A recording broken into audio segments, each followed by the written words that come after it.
At TeachSomebody.com, we believe in the unlimited potential in everyone to learn and to teach.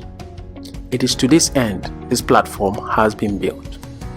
We have not deviated from our primary focus since day one, and our primary focus has been you, the lifelong learner, and you again, the contributor to learning.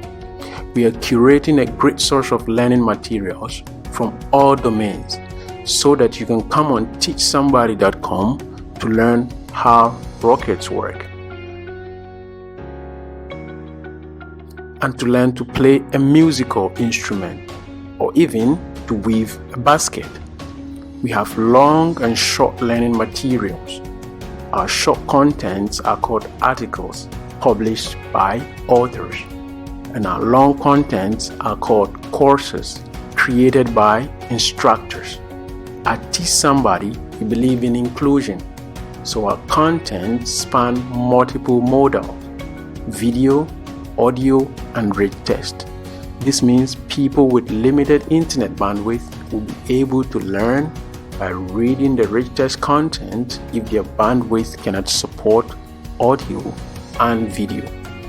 So we encourage you today, our lifelong learner, to learn something new on Teach Somebody every day. And one more thing, do interact by commenting, asking questions, and helping others too. At Teach Somebody, we are enriching lives one day at a time.